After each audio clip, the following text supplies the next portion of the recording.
Hari itu seharusnya menjadi hari peringatan kematian bapak mertua saya. Tapi, di tengah acara, kakak ipar saya berdiri dan menunjuk wajah saya di depan seluruh keluarga besar. Perempuan numpang seperti dia tidak pantas duduk di kursi depan, katanya. Mereka tidak tahu satu hal. Rumah tempat mereka berdiri sombong sore itu. Setiap jengkalnya. Sudah lama bukan lagi milik mereka. Halo, sahabat semua. Selamat datang kembali di channel ini. Tempat kita berbagi kisah-kisah kehidupan rumah tangga yang syarat pelajaran. Sebelum kita mulai, jangan lupa tuliskan dari kota mana kalian menonton di kolom komentar. Tekan tombol like dan subscribe, supaya kami makin semangat menghadirkan cerita yang lebih baik lagi. Sekarang, mari kita mulai. Nama saya Maharani. Usia saya 36 tahun. Saya bekerja sebagai pemilik sebuah klinik perawatan di kawasan Bintaro. Sudah 8 tahun saya menjadi istri dari seorang lelaki bernama Reza. Dan selama 8 tahun itu pula, saya belajar satu hal yang pahit, bahwa kebaikan yang diberikan tanpa batas seringkali dibalas dengan penghinaan. Dulu saya hanyalah seorang perawat biasa di sebuah rumah sakit swasta. Gaji saya pas-pasan. Tapi saya rajin dan saya tidak pernah mengeluh. Dari tangan saya sendiri, sedikit demi sedikit, saya menabung. Saya mengambil kursus manajemen di malam hari. Saya belajar membaca laporan keuangan. Dan setelah bertahun-tahun, saya berhasil membuka klinik kecil saya sendiri. Klinik itu tumbuh. Sekarang ada 12 perawat yang bekerja di bawah saya. Reza, suami saya, adalah anak bungsu dari keluarga Wibowo. Keluarga yang dulu cukup terpandang di kampung mereka di Jawa Tengah. Tapi terpandang bukan berarti berada. Sejak saya menikahi Reza, saya tahu kondisi keuangan keluarganya jauh dari kata stabil. Bapak mertua saya, Pak Hartono, sudah sakit-sakitan sejak saya pertama kali menginjakan kaki di rumah itu. Kakak ipar saya bernama Wulan. Dia anak sulung. Usianya 42 tahun. Wulan menikah dengan seorang pegawai biasa, tapi gaya hidupnya selalu di atas kemampuan. Tas bermerek, liburan ke luar negeri, arisan dengan ibu-ibu sosialita. Semua itu dibiayai entah dari mana. Dan saya sejak awal sudah bisa menebak dari mana. Lalu ada Dina, adik ipar saya. Usianya 30 tahun. Dina belum menikah. Kerjanya tidak menentu, tapi soal menghabiskan uang, dia tidak kalah dari Wulan. Keduanya, Wulan dan Dina, selalu kompak dalam satu hal, memandang rendah saya. Bagi mereka, saya hanyalah perempuan kampung yang beruntung bisa menikahi Reza. Mereka tidak pernah sekalipun menganggap klinik saya sebagai sebuah pencapaian. Cuma klinik kecil, kata Wulan suatu kali, sambil tertawa.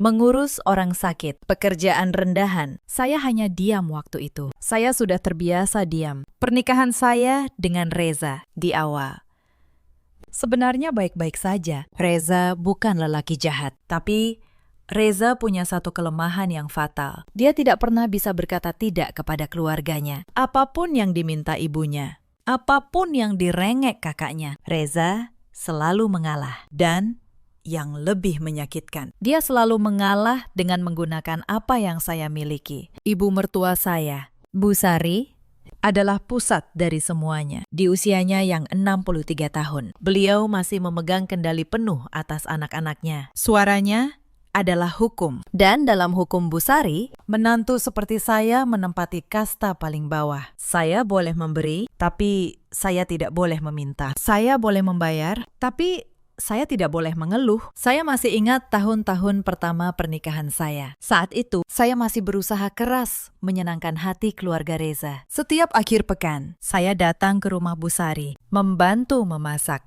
membersihkan rumah, melayani mereka semua. Saya pikir dengan ketulusan. Lama-kelamaan, mereka akan menerima saya. Tapi semakin saya merendah, semakin mereka menginjak. Kebaikan saya tidak pernah dianggap sebagai ketulusan. Bagi mereka, itu adalah kewajiban seorang menantu rendahan yang harus tahu diri. Pernah suatu kali, di awal pernikahan, saya jatuh sakit cukup parah. Demam tinggi selama beberapa hari. Saya berharap setidaknya sekali ini ada yang peduli. Tapi yang terjadi, Bu Sari justru menelepon Reza dan mengeluh karena tidak ada yang memasak untuk mereka akhir pekan itu. Tidak ada satupun yang bertanya bagaimana keadaan saya. Saat itulah saya mulai paham, di mata keluarga ini, saya bukan manusia yang punya perasaan. Saya hanya alat yang berguna selama masih bisa dipakai. 3 tahun yang lalu, semuanya bermula dari satu peristiwa. Bapak mertua saya, Pak Hartono, jatuh sakit parah. Stroke, beliau lumpuh separuh badan. Tidak bisa lagi mengurus dirinya sendiri. Dan pada saat itulah, sifat asli keluarga ini mulai terlihat jelas di mata saya. Wulan, sang anak sulung, tiba-tiba sibuk. Katanya dia harus mengurus anak-anaknya. Dina, sang adik bungsu, mengaku tidak tahan melihat orang sakit. Reza, suami saya, harus bekerja. Lalu, siapa yang merawat Pak Hartono? Tidak ada yang mau. Sampai akhirnya, semua mata tertuju pada saya. Kamu kan perawat. Rani, kata Bu Sari waktu itu. Nadanya bukan meminta, nadanya memerintah. Sudah seharusnya kamu yang mengurus Bapak. Itu kewajibanmu sebagai menantu. Saya bisa saja menolak. Saya punya klinik yang harus diurus. Tapi saya melihat tubuh Pak Hartono yang terbaring tak berdaya. Saya melihat matanya yang masih sadar. Masih bisa merasakan malu karena harus dimandikan, harus disuapi. Dan hati saya tidak tega. Maka saya mengangguk. Selama 3 tahun penuh, saya merawat Pak Hartono. Setiap pagi sebelum ke klinik, saya memandikan beliau. Saya mengganti popoknya. Saya menyuapinya. Saya memberinya obat tepat waktu. Saya melatih ototnya agar tidak kaku. Malam hari, saya bangun beberapa kali untuk membalik posisi tidurnya agar tidak luka. 3 tahun, tanpa libur, tanpa ucapan terima kasih. Dan selama 3 tahun itu, sesuatu yang tidak terduga terjadi. Pak Hartono, yang dulu pendiam dan dingin terhadap saya, perlahan berubah. Beliau mulai bisa menggerakkan tangan kanannya sedikit. Beliau mulai bisa bicara terbata-bata. Dan setiap kali saya menyuapinya, mata tua itu menatap saya dengan tatapan yang berbeda. Tatapan seorang ayah. Suatu malam, ketika saya sedang membersihkan tangannya, beliau memegang jari saya dengan erat. Suaranya pelan, hampir berbisik. Rani, katanya, susah payah dari semua anak Bapak. Cuma kamu yang menganggap Bapak manusia. Saya tersenyum. Saya kira itu hanya ucapan seorang orang tua yang kesepian. Saya tidak tahu kata-kata itu akan mengubah segalanya. Sementara saya merawat Bapak. Kehidupan di rumah itu tetap berjalan seperti biasa. Wulan tetap datang sesekali, hanya untuk pamer barang baru dan meminta uang. Dina tetap menumpang makan dan mengeluh tentang hidupnya. Dan Reza, suami saya, tetap menjadi sumur uang bagi mereka semua. Sumur yang sebenarnya airnya berasal dari saya. Saya ingat dengan jelas. Tahun pertama Bapak sakit, biaya rumah sakit, obat, dan terapi menelan angka yang sangat besar. Lebih dari 200 juta rupiah. Dan tahukah kalian, dari kantong siapa uang itu keluar? Bukan dari Wulan yang sibuk berlibur. Bukan dari Dina yang tidak punya pekerjaan tetap. Tapi dari saya. Dari tabungan klinik yang saya bangun dengan keringat sendiri. Tapi yang membuat saya menahan napas bukan hanya soal biaya Bapak. Ada hal lain yang jauh lebih besar. Yang saat itu belum saya sadari sepenuhnya. Sesuatu yang berkaitan dengan rumah yang kami tempati bersama. Rumah besar di kawasan Cinere itu. Rumah yang menjadi kebanggaan keluarga Wibowo. Malam itu, saya belum tahu bahwa rumah itu menyimpan rahasia yang akan menjungkir balikan semuanya. Rumah di Cinere itu punya cerita panjang. Dulu, rumah aslinya hanyalah bangunan tua peninggalan kakek Reza. Reot, sempit, dan hampir roboh. Ketika Pak Hartono pensiun, keluarga ingin merenovasinya menjadi rumah besar. Tapi mereka tidak punya uang. Wulan tidak mau menyumbang. Dina jelas tidak punya. Reza, gajinya hanya cukup untuk kebutuhan sehari-hari. Maka, sekali lagi, sayalah yang turun tangan. Saya menjual sebagian saham klinik. Saya mengambil pinjaman atas nama klinik saya. Total Saya mengeluarkan hampir 1,5 miliar rupiah untuk merobohkan rumah tua itu dan membangun rumah baru yang megah. 2 lantai, 5 kamar, halaman luas. Rumah yang kini mereka banggakan ke seluruh tetangga. Saya melakukan itu bukan karena pamrih. Saya melakukannya karena saya pikir ini rumah keluarga, tempat kami semua berkumpul. Tapi ada satu hal yang saya lakukan dengan sangat hati-hati waktu itu. Karena uang pembangunan seluruhnya dari saya. Dan karena rumah tua itu hanya warisan tak bersurat. Saya mengurus semua dokumennya secara resmi melalui notaris. Sertifikat rumah baru itu, atas saran pengacara saya, dibuat atas nama saya sendiri, Maharani. Bukan atas nama Reza, bukan atas nama keluarga Wibowo. Saya tidak pernah mengumumkan hal itu. Saya menyimpannya rapat-rapat. Bagi keluarga Wibowo, rumah itu adalah rumah mereka. Mereka tidak pernah bertanya. Dan saya tidak pernah memberitahu. Saya membiarkan mereka merasa memiliki. Karena saya pikir selama kami rukun. Surat-surat itu hanya sehelai kertas yang tidak perlu dibicarakan. Saya salah. Kertas itu suatu hari akan menjadi senjata yang menentukan. Mari saya ceritakan bagaimana penghinaan demi penghinaan mulai menumpuk. Semuanya berawal beberapa bulan setelah Bapak mulai membaik sedikit. Hari itu, Wulan datang ke rumah dengan wajah berseri. Dia baru saja pulang dari Singapura. Tangannya penuh dengan kantong belanjaan bermerek. Dia memamerkan tas barunya kepada semua orang di ruang tamu. Ini limited edition, katanya bangga.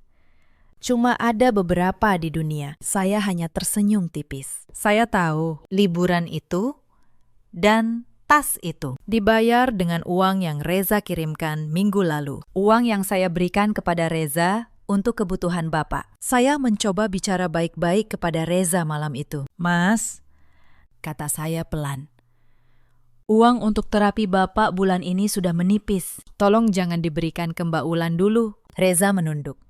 Kakak lagi butuh. Rani, nanti aku ganti. Tapi nanti itu tidak pernah datang. Dan Bapak di kamarnya tetap membutuhkan obat yang harus saya beli lagi dengan uang saya sendiri. Itu baru permulaan. Beberapa minggu kemudian, Dina datang membawa masalah baru. Dia terjerat utang, pinjaman online. Jumlahnya 50 juta rupiah. Dan bunganya mencekik. Penagih utang mulai meneror keluarga. Busari panik. Dan tahukah kalian apa solusi yang mereka temukan? Mereka berkumpul di ruang tamu, lalu memanggil saya.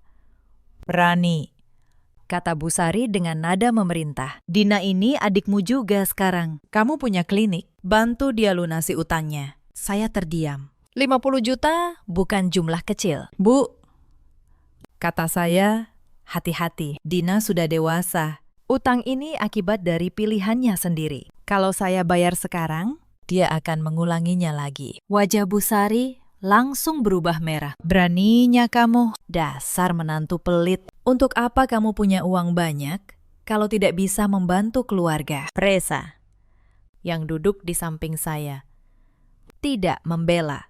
Dia hanya menunduk. Lalu, dengan suara nyaris tak terdengar, dia berkata, Rani, tolong bantu adikku demi aku. Dan akhirnya, seperti biasa, saya mengalah. Saya membayar 50 juta itu. Dina tidak pernah mengucapkan terima kasih. Dia hanya berkata, memang sudah seharusnya begitu. Kamu kan orang berada. Open loop pertama tertutup. Tapi luka itu mulai terasa. Dan malam itu, untuk pertama kalinya, saya mulai berpikir bahwa kebaikan saya selama ini mungkin sebuah kesalahan. Penghinaan berikutnya datang saat acara keluarga. Sepupu Reza menikah dan seluruh keluarga besar berkumpul. Di acara itu, saya diperkenalkan kepada para kerabat. Tapi Wulan dengan sengaja memperkenalkan saya dengan cara yang merendahkan. Ini Maharani, istri Reza. Katanya, dulu cuma perawat, untung dapat suami baik seperti adik saya. Tawa kecil terdengar di sekeliling. Saya hanya tersenyum, menelan rasa malu itu bulat-bulat. Padahal, Di acara itu, sayalah yang membayar sebagian besar biaya kado dan sumbangan keluarga. Atas nama keluarga Wibowo, mereka tampil terhormat di depan kerabat dengan uang yang keluar dari kantong saya. Dan tidak satu pun dari mereka merasa perlu berterima kasih. Bagi mereka, itu sudah kewajiban saya. Beberapa bulan berlalu. Kondisi Bapak naik turun, tapi ada satu hal yang konsisten. Setiap kali saya kelelahan merawat Bapak, setiap kali saya pulang larut dari klinik, lalu masih harus mengurus beliau. Tidak ada satupun anggota keluarga yang menawarkan bantuan. Yang ada, mereka justru menambah beban. Suatu hari, saya pulang dari klinik dalam keadaan sangat lelah. Saya baru saja menangani pasien darurat. Begitu sampai rumah, Wulan menyambut saya dengan keluhan. "Rani, kamu ini bagaimana sih jadi menantu? Bapak tadi seharian rewel.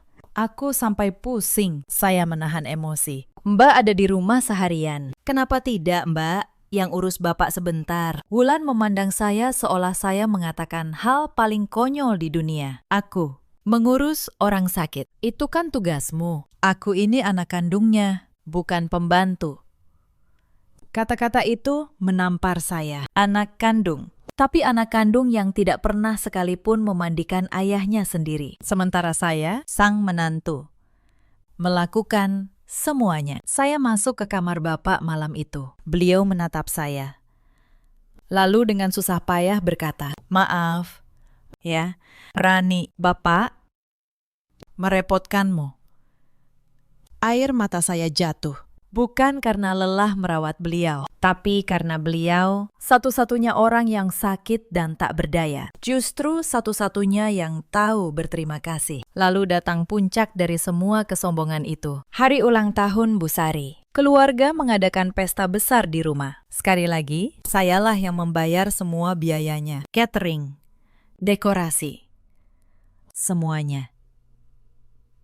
Di tengah pesta, Bu Sari berdiri untuk memberi sambutan. Dia berterima kasih kepada Wulan yang katanya selalu ada untuk ibu. Dia berterima kasih kepada Dina yang selalu menemani. Dia berterima kasih kepada Reza, anak kesayangannya. Nama saya tidak disebut sama sekali. Padahal, seluruh pesta itu dari awal sampai akhir adalah hasil uang saya. Saya berdiri di sudut ruangan, memegang nampan. Seperti pelayan di rumah saya sendiri. Dan saat itulah, seorang kerabat jauh berbisik kepada saya. "Kamu sabar sekali ya, Rani. Diperlakukan seperti pembantu di keluarga yang kamu biayai sendiri." Bisikan itu membuat sesuatu di dalam dada saya retak. Untuk pertama kalinya, saya bertanya pada diri sendiri, sampai kapan saya akan terus seperti ini? Tapi titik baliknya yang sebenarnya terjadi di kamar Bapak. Beberapa bulan setelah pesta itu, kondisi Pak Hartono memburuk drastis. Dokter berkata, waktunya tidak lama lagi, dan di hari-hari terakhirnya, beliau meminta sesuatu yang mengejutkan saya. Beliau meminta saya memanggil notaris pribadi, bukan yang lain. Dan beliau melarang saya memberitahu siapapun di keluarga. "Bapak ingin meluruskan satu hal sebelum pergi," katanya pelan. Saya menuruti permintaannya. Notaris datang diam-diam. Mereka berbicara berdua di kamar, sementara saya menunggu di luar. Saya tidak tahu apa yang mereka bicarakan. Saya hanya tahu, setelah notaris pergi, Bapak memanggil saya. Beliau menyerahkan sebuah map coklat ke tangan saya. "Simpan ini," katanya. "Jangan dibuka sebelum waktunya. Kamu akan tahu kapan saatnya." Dan beliau menggenggam tangan saya untuk yang terakhir kalinya. 3 hari kemudian, Pak Hartono meninggal dunia. Seluruh keluarga berkumpul, menangis, berduka. Wulan menangis paling keras. Padahal 3 tahun terakhir, dia hampir tak pernah menengok ayahnya. Dina meratap di depan para pelayat. Drama kesedihan yang sempurna untuk dipertontonkan. Sementara saya, yang merawat beliau setiap hari selama 3 tahun, hanya bisa diam di sudut, memegang map coklat yang belum saya buka. Setelah pemakaman, sikap keluarga terhadap saya berubah lebih buruk. Selama ini, mungkin keberadaan saya masih dianggap berguna karena saya yang merawat Bapak. Tapi sekarang, Bapak sudah tiada. Saya, di mata mereka, sudah tidak punya fungsi lagi. Dan mereka mulai memikirkan bagaimana cara menyingkirkan saya. Suatu malam, tanpa sengaja, saya mendengar percakapan di ruang keluarga. Wulan, Dina, dan Bu Sari berbisik-bisik. Sekarang Bapak sudah tidak ada, kata Wulan. Untuk apa lagi Rani di sini? Suruh Reza ceraikan saja dia. Toh dia cuma perawat. Rumah ini, harta ini, semua milik kita. Bu Sari mengangguk. Iya, tapi pelan-pelan. Kuras dulu uangnya. Setelah itu, baru kita usir. Saya berdiri di balik dinding, mendengar semuanya. Tangan saya dingin. Tapi anehnya, hati saya justru menjadi sangat tenang. Malam itu, saya pulang ke kamar. Saya membuka lemari dan mengeluarkan 2 hal. Yang pertama, sertifikat rumah yang sudah lama saya simpan atas nama saya, Maharani. Yang kedua, map coklat, pemberian Bapak yang belum pernah saya buka. Tangan saya gemetar saat membuka map itu. Dan ketika saya membaca isinya, napas saya tertahan. Apa yang tertulis di sana mengubah segalanya. Di dalam map itu ada surat wasiat resmi. Ditulis dan disahkan oleh notaris. Ditandatangani oleh Pak Hartono di hari-hari terakhirnya. Isinya jelas. Seluruh sisa harta pribadi Pak Hartono, termasuk tabungan emas yang selama ini disembunyikan dari anak-anaknya, dan sebidang tanah warisan di kampung yang ternyata bernilai miliaran. Semuanya diwariskan kepada satu orang, bukan kepada Wulan, bukan kepada Dina, bukan kepada Reza, tapi kepada saya, Maharani.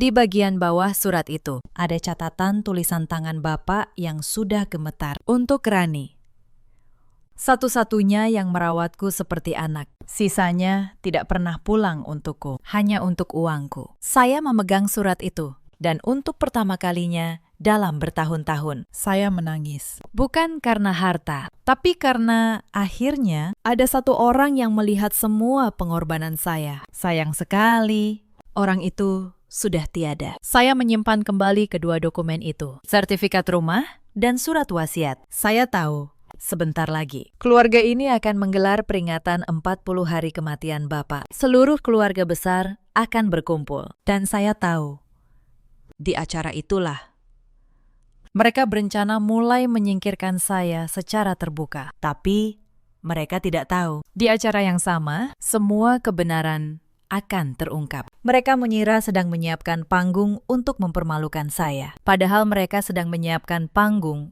untuk kehancuran mereka sendiri. Sebelum hari peringatan itu tiba, masih ada beberapa penghinaan yang harus saya telan. Penghinaan yang tanpa mereka sadari justru semakin meyakinkan saya bahwa keputusan yang akan saya ambil sudah benar. Suatu pagi, Wulan datang ke rumah dan langsung meminta kunci mobil SUV saya. Aku mau ke acara arisan di Pondok Indah, katanya. Tanpa basa-basi, mobilku sedang di bengkel. Pinjam mobilmu. Ya, dia bahkan tidak bertanya. Dia memerintah. Saya menjelaskan bahwa saya membutuhkan mobil itu untuk ke klinik. Tapi Wulan langsung memasang wajah masam. Klinik. Memang apa pentingnya klinik kecilmu itu dibanding acara keluargaku? Jangan pelit, Rani. Demi menghindari keributan, saya mengalah. Saya menyerahkan kunci itu, dan sore harinya, mobil saya kembali dalam kondisi yang membuat saya menahan napas. Bemper depannya penyok, ada goresan panjang di sisi kanan. Wulan menyerahkan kunci dengan santai. Tadi ada yang menyerempet sedikit. Bukan salahku, nanti kamu betulkan sendiri, ya. Kamu kan punya uang. Lalu dia pergi begitu saja, tanpa rasa bersalah. Biaya perbaikannya, sekali lagi, keluar dari kantong saya. Beberapa hari kemudian, ada kejadian yang lebih menyakitkan lagi. Sebuah perusahaan asuransi besar datang ke klinik saya, menawarkan kerjasama yang sangat menguntungkan. Itu adalah pencapaian besar bagi saya. Hasil kerja keras bertahun-tahun. Dengan gembira, saya menceritakannya saat makan malam keluarga. Tapi alih-alih ikut senang, Bu Sari justru berkata dengan nada meremehkan, "Sudahlah, Rani. Jangan terlalu bangga dengan urusan klinikmu itu. Perempuan yang baik itu mengurus keluarga, bukan sibuk dengan bisnis." Untung Reza mau menerimamu yang sibuk begitu. Reza, sekali lagi, hanya diam.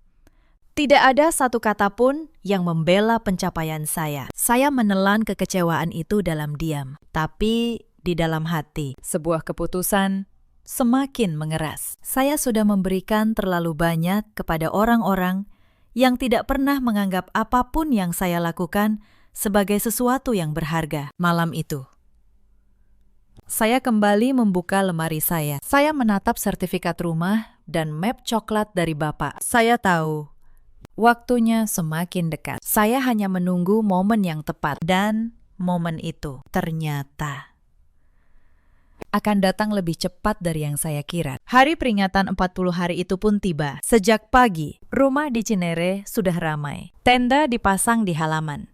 Kursi-kursi diatur rapi. Catering didatangkan. Dan sekali lagi, semua biaya itu tanpa banyak bicara keluar dari kantong saya. Para kerabat dari berbagai kota mulai berdatangan. Paman, bibi, sepupu.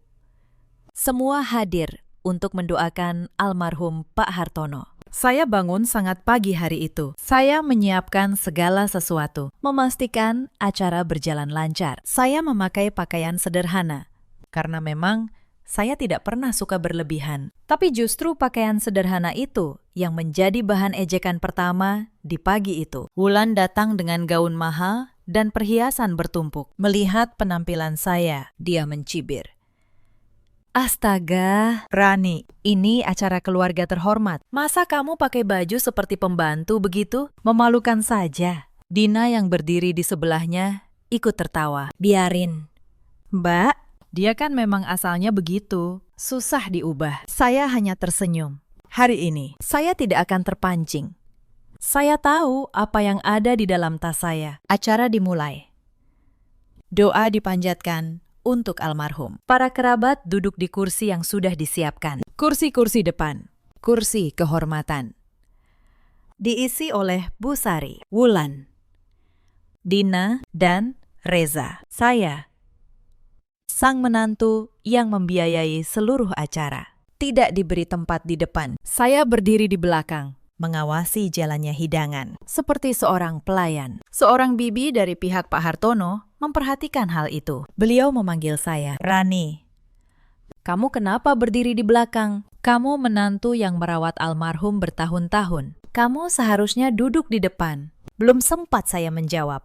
Wulan menyela dengan suara keras. Sengaja, agar semua orang mendengar. Bibi tidak usah repot-repot mengundang dia ke depan, kata Wulan. Dia berdiri, lalu menunjuk ke arah saya di hadapan seluruh keluarga besar. Perempuan numpang seperti dia tidak pantas duduk di kursi depan. Dia ini bukan siapa-siapa di keluarga ini. Cuma menantu yang menumpang hidup di rumah kami. Ruangan mendadak hening. Semua mata tertuju pada saya. Wajah saya panas. Tapi saya berdiri tegak. Bu Sari, dari kursi depan, menambahkan dengan nada dingin. Wulan benar.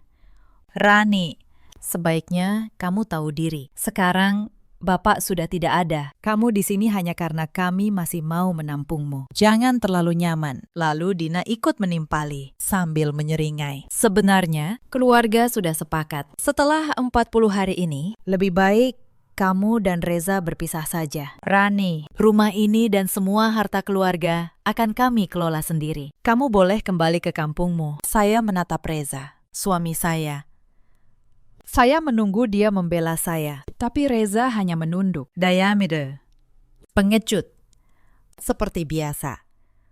Saya melihat ke sekeliling, wajah-wajah kerabat yang kebingungan, wajah Wulan yang penuh kemenangan, wajah Bu Sari yang angkuh. Mereka pikir mereka sudah memojokkan saya. Mereka pikir hari ini adalah hari kekalahan saya. Mereka tidak tahu, justru hari ini adalah hari saya berhenti diam. Saya menarik napas panjang, lalu dengan suara yang tenang, tapi jelas terdengar di seluruh ruangan, saya berkata, sebelum keluarga ini mengusir saya, ada baiknya kalian mendengar beberapa hal dulu. Saya berjalan ke tengah ruangan. Saya membuka tas saya, dan saya mengeluarkan map coklat itu. Wulan tertawa mengejek. Apa itu? Mau memohon-mohon agar tidak diusir? Sudahlah, Rani, Tidak ada gunanya. Saya tidak menjawabnya. Saya mengeluarkan lembar pertama dari map itu. Sebuah dokumen resmi, lengkap dengan stempel notaris. Saya mengangkatnya tinggi, agar semua orang bisa melihat. Ini, kata saya, adalah sertifikat hak milik rumah ini. Rumah yang kalian sebut sebagai rumah keluarga Wibowo. Saya berhenti sejenak. Coba lihat baik-baik nama yang tertera sebagai pemilik sah. Bibi yang tadi memanggil saya mendekat dan membaca. Wajahnya berubah. Ini atas nama Maharani, katanya pelan. Suaranya bergetar. Suasana ruangan berubah seketika. Wulan berhenti tertawa. Bu Sari bangkit dari kursinya. Apa maksudmu? Bentak Bu Sari. Rumah ini milik keluarga. Itu pasti surat palsu. Saya menatapnya tenang. Silahkan, Bu. Panggil notaris manapun. Periksa keasliannya. Rumah tua peninggalan kakek dulu memang milik keluarga. Tapi rumah tua itu sudah saya robohkan 3 tahun lalu. Bangunan yang kalian banggakan sekarang ini. Dari pondasi sampai atap dibangun dengan uang saya. Hampir 1,5 miliar rupiah. Dan semua dokumennya saya urus secara sah. Atas nama saya, wajah Reza pucat pasi. Dia tahu ini benar. Dia ada di sana ketika rumah itu dibangun. Dia tahu dari kantong siapa uang itu keluar. Rani, katanya gemetar. Kamu, kenapa tidak pernah bilang? Saya menatapnya. Untuk apa saya bilang? Mas, saya pikir kita keluarga. Saya pikir tidak perlu ada perhitungan. Tapi ternyata kalian sendiri yang mengajari saya bahwa di keluarga ini semua harus dihitung. Wulan, yang masih tidak mau kalah, berteriak. Itu tidak adil. Rumah ini tetap rumah keluarga. Kamu tidak bisa mengusir kami. Saya tersenyum. Saya belum mengusir siapapun, Mbak. Tapi karena Mbak menyebut saya perempuan numpang, mari kita lihat.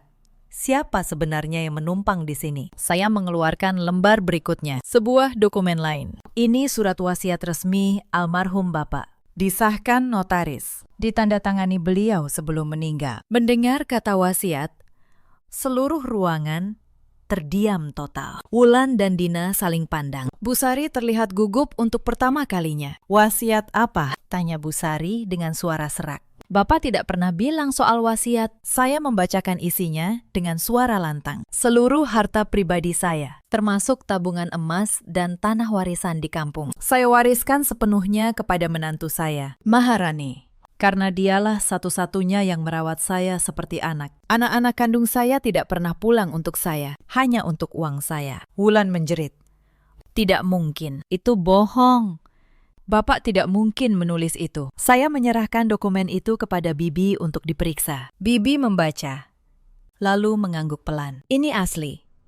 Ada tanda tangan almarhum. Ada stempel notaris. Tanggalnya seminggu sebelum beliau meninggal. Suasana pecah. Para kerabat mulai berbisik-bisik. Wajah Bu Sari, Wulan, dan Dina berubah putih seperti kertas. Saya melanjutkan. Suara saya tetap tenang. Selama ini kalian menganggap saya beban. Padahal selama 3 tahun, biaya pengobatan Bapak yang lebih dari 200 juta. Saya yang menanggung.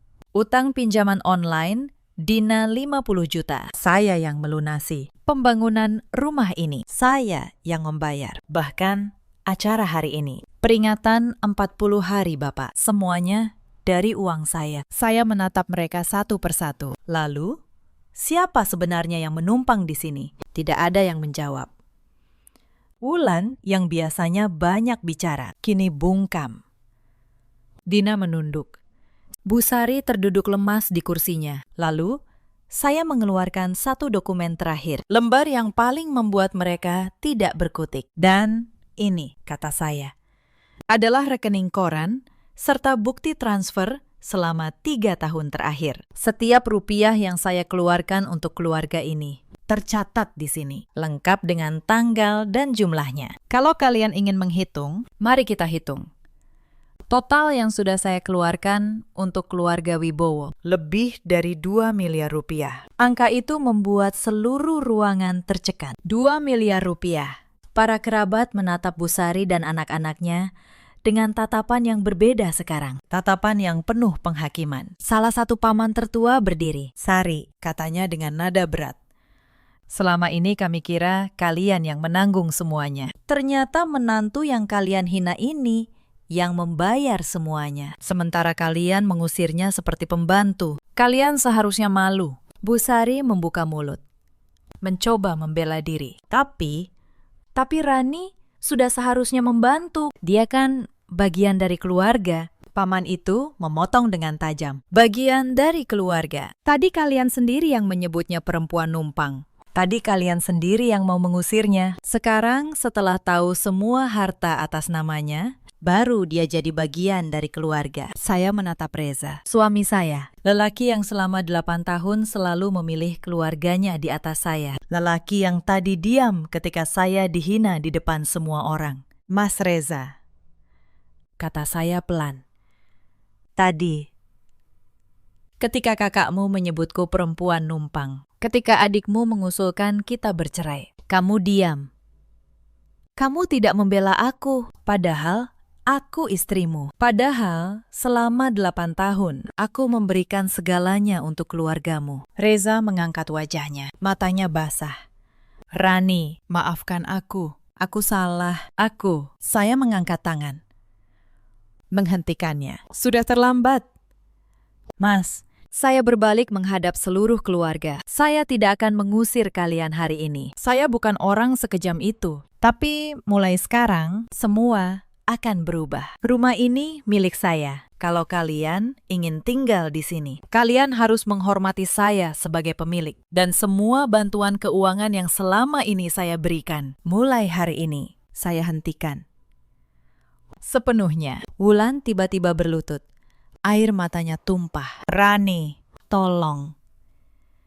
Jangan begini. Aku masih punya cicilan. Aku butuh uang. Jangan tinggalkan kami." Saya menatapnya. Perempuan yang tadi pagi mengejek pakaian saya. Perempuan yang menyebut saya tidak pantas duduk di kursi depan. Kini berlutut memohon. "Mbak Wulan," kata saya.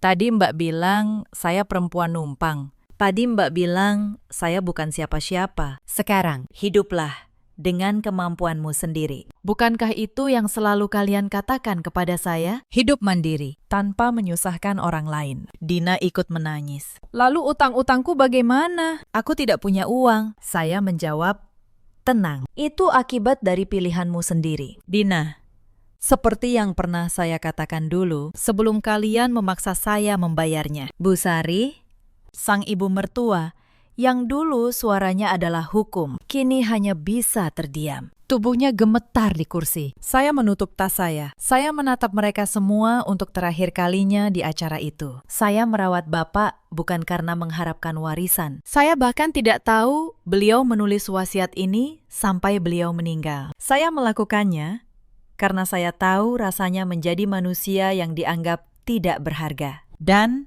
Bapak, di hari-hari terakhirnya, adalah satu-satunya orang di keluarga ini yang memperlakukan saya sebagai manusia. Maka biarlah harta ini menjadi caranya berterima kasih. Bukan dari kalian, dari beliau. Lalu saya berjalan keluar dari ruangan itu dengan kepala tegak untuk pertama kalinya dalam 8 tahun. Saya tidak merasa seperti pelayan di rumah saya sendiri. Saya merasa seperti pemiliknya karena memang sayalah pemiliknya. Hari-hari setelah peristiwa di acara peringatan itu, suasana rumah berubah total. Tidak ada lagi suara Wulan yang nyaring memerintah. Tidak ada lagi tawa mengejek dari Dina. Rumah yang dulu penuh kesombongan itu kini sunyi, dipenuhi rasa malu yang menggantung di udara. Saya tetap tinggal di rumah itu sebagai pemiliknya, tapi saya tidak serta-merta mengusir siapapun. Saya memberi mereka waktu. Saya hanya menetapkan satu aturan yang jelas. Mulai sekarang, tidak ada lagi uang saya yang mengalir ke kantong mereka. Tidak ada lagi cicilan yang saya bayar.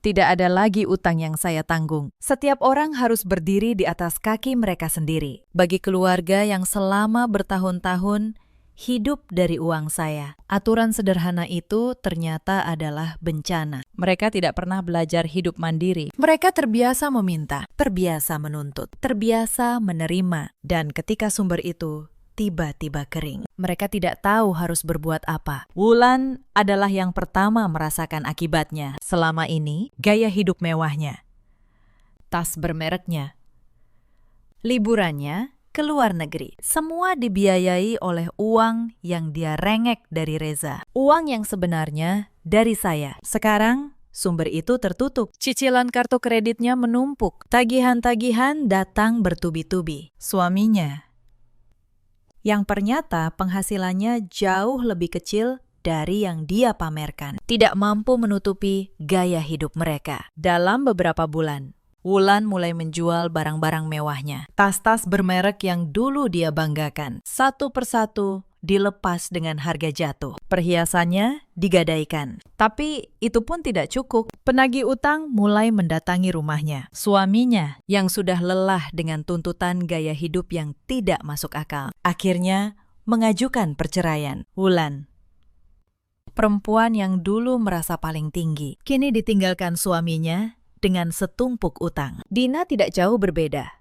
Utang pinjaman online-nya yang dulu saya lunasi, kini menumpuk lagi karena dia tidak pernah berhenti berutang. Tanpa ada saya yang membayar, penagih utang meneror hidupnya siang dan malam. Dina, yang dulu santai dan suka bermalas-malasan, kini terpaksa mencari pekerjaan apapun untuk bertahan hidup. Tapi karena tidak punya keahlian dan tidak terbiasa bekerja keras, dia berpindah-pindah dari satu pekerjaan kasar ke pekerjaan kasar lainnya. Bu Sari, sang ibu mertua, mengalami pukulan paling berat. Selama puluhan tahun, beliau merasa menjadi penguasa di keluarga. Suaranya adalah hukum. Tapi kini, setelah semua kebenaran terungkap di depan keluarga besar, kewibawaannya runtuh. Para kerabat yang dulu menghormatinya, kini memandangnya dengan sinis. Cerita tentang bagaimana keluarga Wibowo menghina menantu yang membiayai mereka, menyebar ke seluruh keluarga besar. Bu Sari,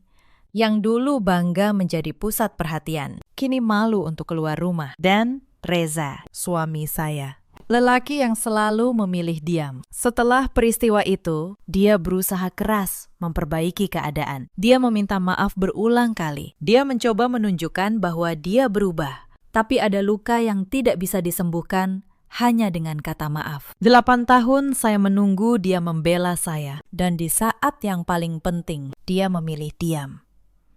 Saya merenung lama. Saya bertanya pada diri sendiri, apakah saya masih ingin melanjutkan pernikahan ini? Reza bukan lelaki jahat, tapi dia lemah. Dan kelemahannya selama bertahun-tahun telah menjadi pintu masuk bagi keluarganya untuk menginjak-injak harga diri saya. Saya tidak ingin menghabiskan sisa hidup saya merasa seperti orang asing di rumah saya sendiri. Pada akhirnya, saya membuat keputusan. Saya berbicara dengan Reza secara baik-baik. Mas, kata saya, aku tidak membencimu.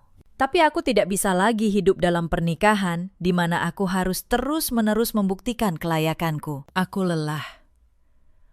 Mas, Reza menangis. Tapi dia tahu, dia tidak punya hak untuk menahan saya. Kami berpisah baik-baik. Tanpa pertengkaran, tanpa drama, Reza pindah dari rumah itu. Kembali tinggal bersama ibunya, yang kini hidup dalam kesederhanaan yang terpaksa. Saya tetap tinggal di rumah Cinere yang menjadi milik saya. Tapi setelah beberapa waktu, saya memutuskan untuk menjualnya. Rumah itu menyimpan terlalu banyak kenangan pahit. Saya menjualnya dengan harga yang sangat baik, mengingat lokasinya yang strategis dan bangunannya yang megah. Uang dari penjualan itu saya gunakan untuk mengembangkan klinik saya. Klinik kecil yang dulu mereka ejek sebagai pekerjaan rendahan, kini berkembang menjadi sebuah pusat perawatan kesehatan yang besar. Saya membuka cabang kedua, lalu cabang ketiga. Puluhan orang bekerja di bawah saya. Saya, perempuan yang dulu disebut hanya perawat biasa, kini menjadi pengusaha yang dihormati. Dan saya melakukan semuanya sendiri, tanpa bantuan keluarga Wibowo, tanpa harus memohon kepada siapapun. Tanah warisan di kampung yang diwariskan Pak Hartono kepada saya ternyata bernilai jauh lebih besar dari dugaan. Daerah itu sedang berkembang menjadi kawasan industri.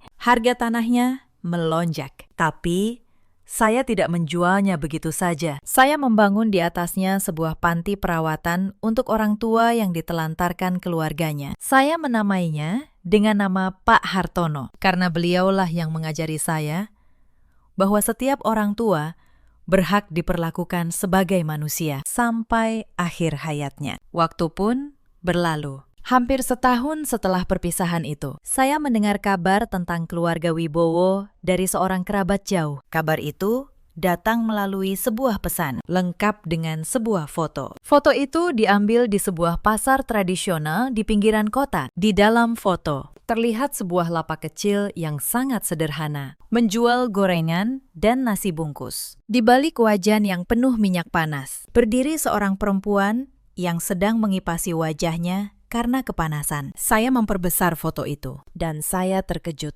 Perempuan itu adalah Wulan. Penampilannya sangat berbeda dari yang dulu saya kenal. Tidak ada lagi tas bermerek, tidak ada lagi gaun mahal. Yang ada hanya daster lusuh yang ditutupi celemek penuh noda minyak. Kulitnya menggelap karena terpapar panas matahari dan kompor. Wajahnya yang dulu angkuh, kini terlihat lelah dan tua sebelum waktunya. Kerutan-kerutan jelas terlihat di sudut matanya. Keterangan foto itu ditulis oleh sang kerabat. Katanya, dia tidak sengaja lewat pasar itu dan hampir tidak mengenali Wulan. Kabarnya, suami Wulan sudah lama pergi. Kini Wulan harus berjualan gorengan untuk membayar sisa-sisa utangnya yang menumpuk. Dina, sang adik, kabarnya bekerja sebagai pelayan di sebuah rumah makan. Masih dikejar-kejar penagih utang. Dan Bu Sari, ibu mertua saya, kini tinggal dalam kesederhanaan. Dirawat seadanya oleh anak-anak yang dulu hanya pandai meminta, tapi tidak pandai merawat. Membaca kabar itu,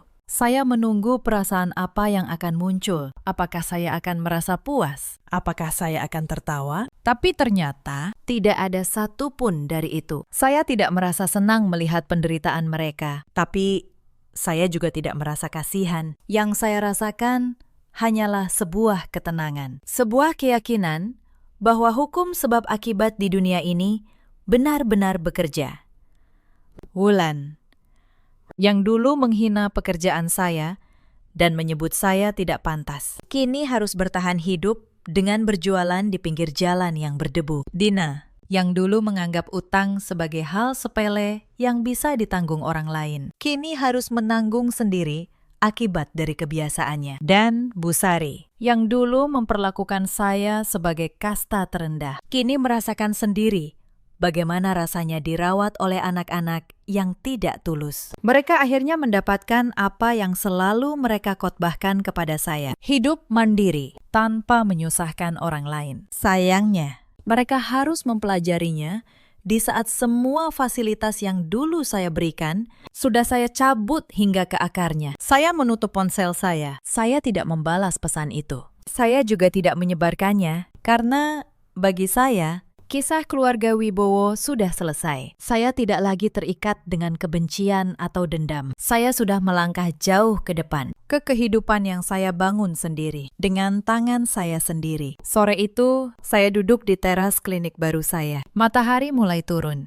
Saya memandang ke arah jalan, ke arah orang-orang yang lalu lalang. Dan saya merasa damai. Untuk pertama kalinya dalam sekian lama, saya merasa benar-benar bebas. Bebas dari penghinaan, bebas dari beban, bebas dari rasa harus terus membuktikan diri. Para sahabat semua, izinkan saya menutup kisah ini dengan beberapa renungan. Cerita ini mengajarkan kita satu hal yang penting, bahwa kebaikan memang harus diberikan. Tapi kebaikan tanpa batas dan tanpa harga diri hanya akan mengundang orang lain untuk menginjak-injak kita. Jangan pernah membiarkan dirimu diperlakukan tidak berharga hanya karena kamu ingin dianggap sebagai bagian dari keluarga. Dan jangan pernah mengukur nilai seseorang dari pekerjaannya, karena orang yang hari ini kamu rendahkan bisa jadi adalah orang yang esok hari menentukan nasibmu. Di luar sana, ada banyak perempuan seperti saya dulu. Perempuan yang memberikan segalanya untuk keluarga suaminya, tapi tidak pernah dihargai. Perempuan yang membayar semua tagihan,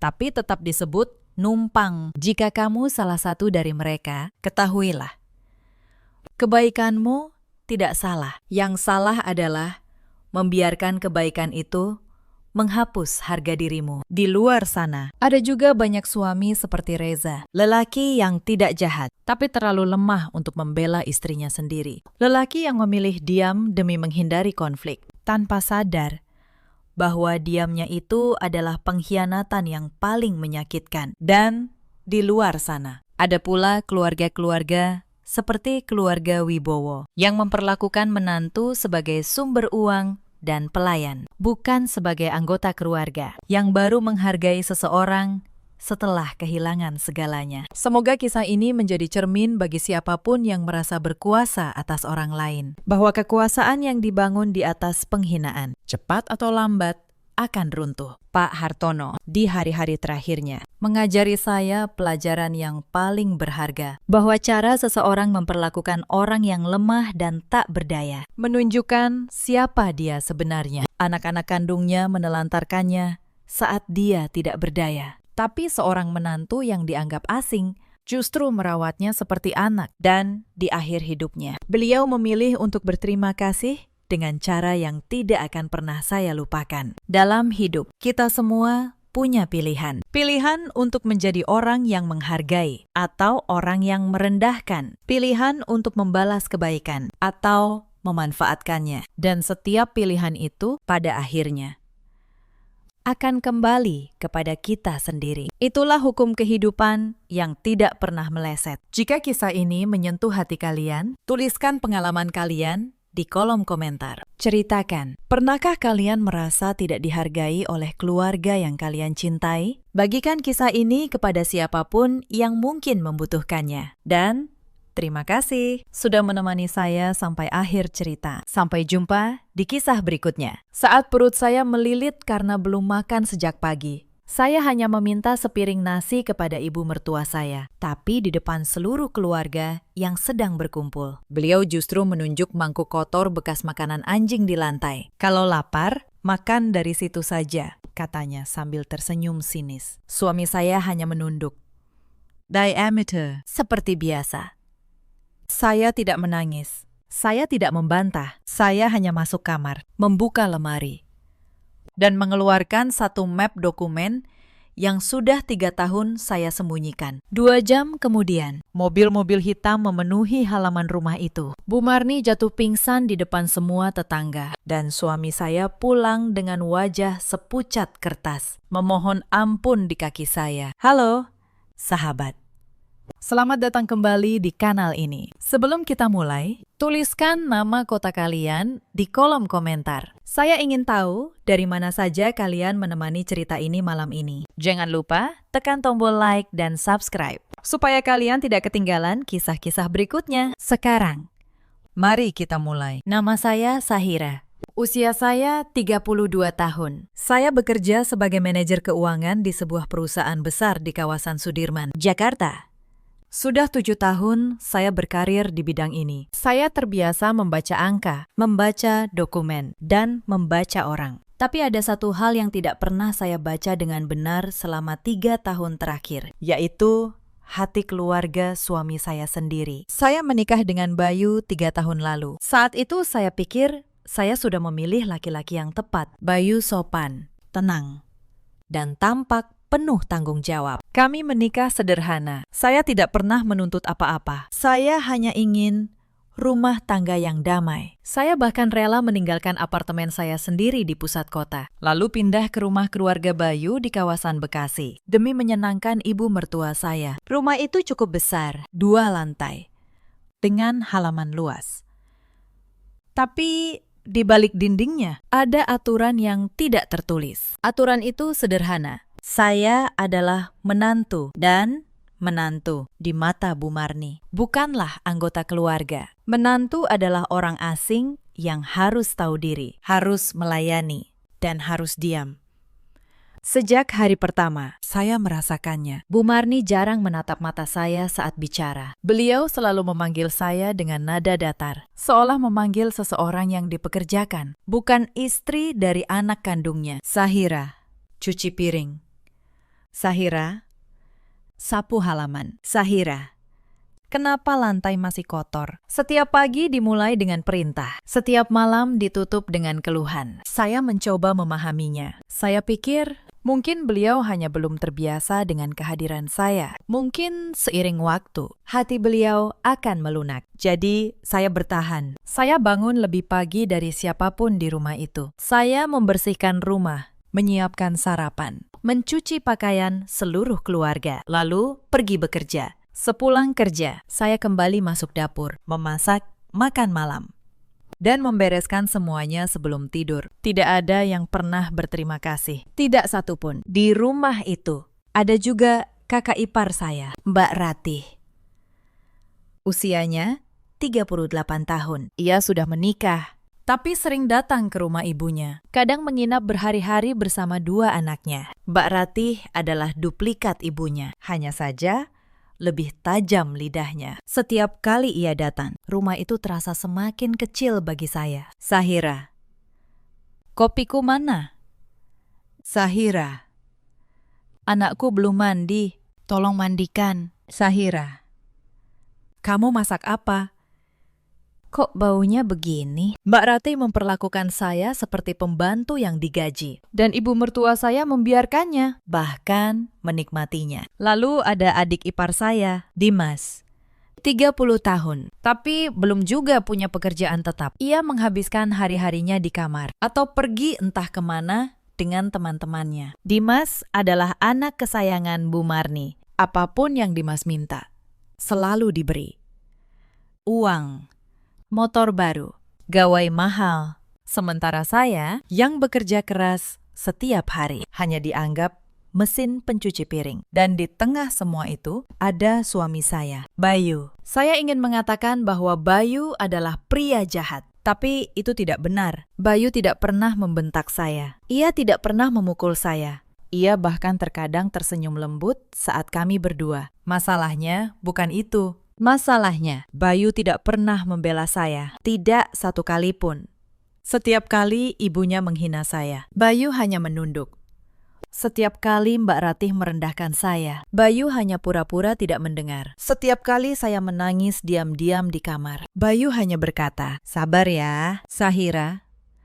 Ibu memang begitu orangnya. Lama-lama juga baik. Lama-lama juga baik." Kalimat itu saya dengar ratusan kali. Tapi hari yang dijanjikan itu tidak pernah datang. Kadang seseorang tidak perlu menjadi jahat untuk melukai kita. Kadang cukup dengan diam. Cukup dengan membiarkan ketidakadilan terus terjadi di depan matanya. Cukup dengan tidak melakukan apa-apa saat orang yang seharusnya ia lindungi sedang dihancurkan. Itulah yang Bayu lakukan selama 3 tahun. Ia tidak pernah ikut menghina, tapi ia juga tidak pernah melindungi. Yang tidak diketahui keluarga itu adalah satu hal. Saya bukan perempuan biasa seperti yang mereka kira. Tapi saat itu, saya memilih untuk tetap diam. Karena saya masih percaya, mungkin cinta bisa mengubah segalanya. Mungkin kesabaran akan dibalas dengan kebaikan. Saya salah. Dan saya baru menyadarinya terlalu lama kemudian. Mari saya ceritakan bagaimana semuanya bermula menjadi semakin buruk. Awalnya, hinaan itu masih terbungkus kata-kata. Bu Marni mengkritik masakan saya, mengkritik cara saya menyapu, mengkritik baju yang saya pakai. Saya menelan semuanya. Tapi seiring waktu, hinaan itu berubah menjadi sesuatu yang jauh lebih kejam. Suatu sore, saya pulang kerja lebih lambat dari biasanya. Ada rapat penting di kantor yang tidak bisa saya tinggalkan. Saya tiba di rumah pukul 7 malam, kelelahan. Dengan kaki yang nyaris tak sanggup melangkah. Begitu membuka pintu, Bu Marni sudah berdiri di ruang tamu dengan wajah merah. "Jam berapa ini baru pulang?" bentaknya.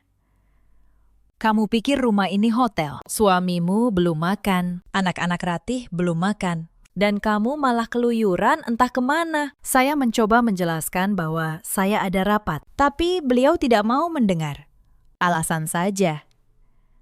Perempuan yang baik itu mengurus rumah, bukan sibuk kerja sampai malam. Kalau memang butuh uang, kerja saja jadi pembantu, lebih jelas. Malam itu, saya memasak untuk seluruh keluarga. meski tangan saya gemetar karena lelah. Tidak ada yang menawarkan bantuan. Bayu hanya duduk menonton televisi. Itu insiden pertama yang membuat sesuatu dalam diri saya mulai retak. Beberapa minggu kemudian, datang insiden kedua. Saat itu hari Minggu. Mbak Rati mengadakan arisan di rumah, mengundang teman-temannya. Saya disuruh memasak untuk 12 orang, menyajikan, dan mencuci semua peralatan setelahnya. Saya melakukannya tanpa mengeluh. Tapi, di tengah arisan, salah satu teman Mbak Ratih bertanya, "Ratih, ini siapa?" "Pembantu barumu." Dan Mbak Ratih dengan santai menjawab, "Oh, ini istrinya adikku, tapi ya, fungsinya memang seperti pembantu, kok." Lalu, mereka semua tertawa. Saya berdiri di sudut dapur, memegang nampan, dan mendengar tawa itu. Wajah saya panas. Tapi saya tidak berkata apa-apa. Saya hanya melanjutkan pekerjaan saya, sambil menahan air mata yang nyaris jatuh. Yang paling menyakitkan, Bayu ada di ruangan itu. Ia mendengar semuanya, dan ia memilih diam. Insiden ketiga terjadi saat saya sakit. Suatu pagi, badan saya demam tinggi. Kepala saya berdenyut, dan saya nyaris tidak bisa bangun dari tempat tidur. Saya memberanikan diri meminta izin untuk tidak menyiapkan sarapan hari itu. Bu Marni masuk ke kamar, menatap saya dengan dingin, lalu berkata, "Sakit. Sakit kok manja. Dulu waktu aku masih jadi menantu, demam pun tetap masak. Kamu ini cuma cari-cari alasan biar bisa malas-malesan." Beliau menarik selimut saya. "Ayo, bangun. Keluarga ini butuh makan." Hari itu, dengan demam tinggi, saya tetap memasak. Saya berpegangan pada meja dapur agar tidak terjatuh. Dan saat sarapan tersaji, tidak ada satupun dari mereka yang bertanya bagaimana keadaan saya. Insiden keempat datang dari Dimas. Adik ipar saya itu kehabisan uang lagi. Ia masuk ke kamar saya saat saya sedang tidak ada, lalu mengambil uang dari dompet saya. Saat saya menyadarinya dan menanyakannya, Dimas hanya menyeringai. "Ambil sedikit kok. Lagian kamu kan kerja, banyak duit. Bagi-bagi sama saudara dong." Saya melaporkannya kepada Bu Marni, berharap beliau akan menegur anaknya. Tapi yang terjadi sebaliknya. "Cuma uang segitu saja kamu ributkan. Dasar pelit. Pantas saja keluargamu dulu miskin. Dimas itu masih saudara. Harusnya kamu bersyukur bisa membantu." Saat itu, saya sadar di rumah ini kebenaran tidak pernah berpihak pada saya. Tapi insiden kelima adalah yang paling menghancurkan. Saat itu, perusahaan tempat keluarga Bayu menyimpan harapan sedang dalam masalah. Ternyata, selama ini keluarga itu hidup dari sebuah bisnis kecil milik almarhum ayah Bayu. Sebuah usaha distribusi yang dijalankan Bayu dan Dimas. Tapi karena salah kelola, terutama oleh Dimas, bisnis itu terlilit utang besar. Saya yang bekerja di bidang keuangan sebenarnya bisa membantu. Suatu malam, saya menawarkan diri untuk memeriksa pembukuan mereka. Saya menemukan banyak kebocoran, banyak pengeluaran yang tidak masuk akal. Dan saya menyusun rencana untuk menyelamatkan bisnis itu. Tapi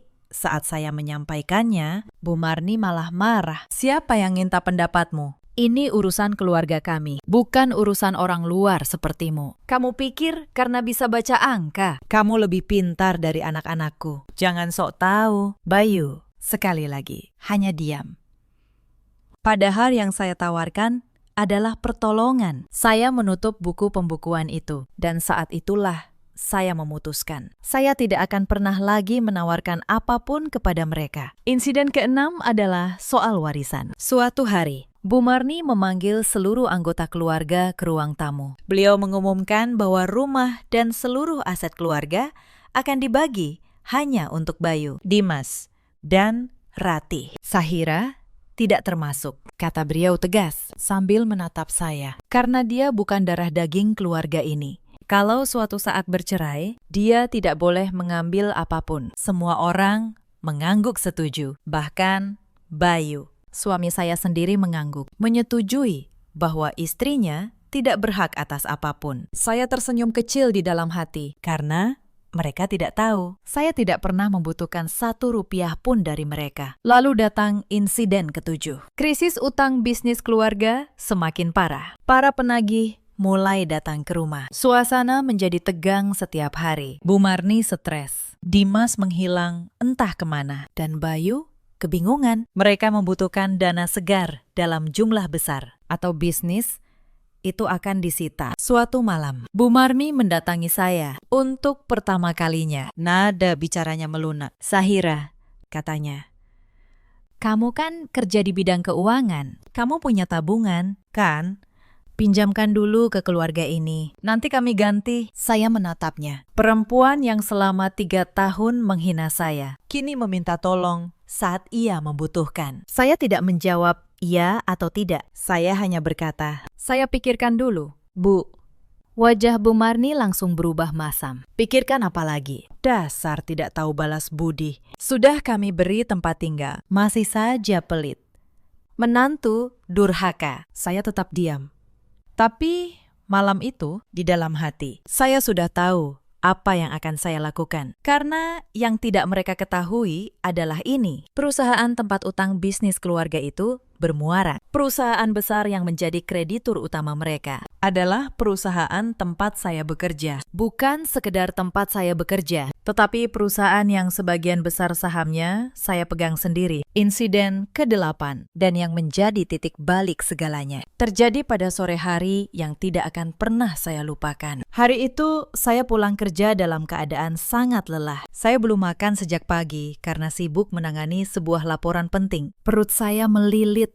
Saat tiba di rumah, seluruh keluarga sedang berkumpul di ruang makan. Ada banyak makanan di meja. Bu Marni, Mbak Ratih, Dimas, dan Bayu sedang makan bersama. Saya menghampiri meja dengan sopan. Bu, boleh saya minta sedikit nasi? Saya belum makan dari pagi. Ruangan langsung hening. Bu Marni meletakkan sendoknya, menatap saya dari atas ke bawah, lalu tersenyum sinis. Senyum yang sampai hari ini masih membekas di ingatan saya. Minta nasi, katanya keras, agar semua orang mendengar. Kamu pikir ini rumah amal? Makanan di meja ini untuk keluarga, bukan untuk orang yang cuma numpang. Saya terdiam.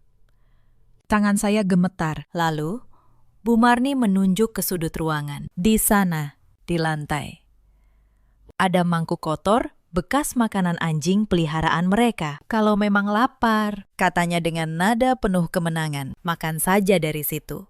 Itu lebih pantas untukmu. Mbak Ratih tertawa. Dimas menyeringai. Dan Bayu, suami saya, menundukkan kepalanya. Diameter. Seperti biasa, seperti selalu. Saya menatap mangkuk kotor itu, lalu menatap wajah-wajah di ruangan itu. Wajah-wajah yang selama 3 tahun saya layani. Saya sabari. Saya maafkan berulang kali. Dan untuk pertama kalinya, saya tidak merasa sakit hati. Saya justru merasa tenang, sangat tenang. Karena di detik itu, sesuatu di dalam diri saya yang selama ini saya pertahankan dengan susah payah, akhirnya patah. Dan saat ia patah, saya merasa jauh lebih ringan dari sebelumnya. Saya tidak menangis, saya tidak membantah. Saya hanya menundukkan kepala sedikit, lalu berkata pelan, "Baik, Bu." Hanya itu. Lalu, saya berbalik dan berjalan menuju kamar. Mereka mengira saya akan kembali seperti biasa. Mereka mengira saya akan menangis lalu memohon. Mereka tidak tahu, langkah saya menuju kamar itu adalah langkah terakhir saya sebagai perempuan yang bisa mereka injak. Begitu pintu kamar tertutup, saya berdiri diam beberapa saat. Ruangan terasa sunyi. Saya menatap foto pernikahan saya dengan Bayu yang tergantung di dinding. Foto itu diambil 3 tahun lalu, saat saya masih percaya bahwa cinta bisa mengalahkan segalanya. Saat saya masih percaya bahwa kesabaran akan membawa kebahagiaan. Ternyata saya salah. Saya menghapus tidak ada air mata. Karena memang tidak ada yang jatuh. Lalu, saya membuka lemari dan dari bagian paling bawah, saya mengeluarkan sebuah koper kecil dan satu map dokumen tebal yang sudah lama saya simpan. Map yang tidak pernah diketahui siapapun di rumah ini. Di dalam map itu ada akta-akta, sertifikat saham, surat-surat kepemilikan, dan satu dokumen yang akan mengubah segalanya. Surat waris dari almarhum ayah saya. Karena ada satu hal yang tidak pernah mereka tanyakan tentang saya selama 3 tahun ini. Mereka tidak pernah bertanya siapa ayah saya. Mereka terlalu sibuk menghina, sampai tidak pernah peduli dari mana saya berasal. Ayah saya adalah Hartano, pendiri Hartono Group, salah satu kelompok usaha terbesar di kota ini. Beliau meninggal 2 tahun lalu dan mewariskan seluruh kepemilikannya kepada saya, anak tunggalnya. Saham mayoritas, kursi pemilik, seluruh aset perusahaan. Selama ini, saya menyembunyikannya. Saya bekerja dengan nama belakang ibu saya sebagai manajer biasa karena saya ingin tahu apakah ada orang yang mencintai saya apa adanya. Bukan karena harta saya. Saya ingin menjadi istri yang sederhana, menantu yang biasa. Tapi malam itu, saya berhenti menyembunyikan diri.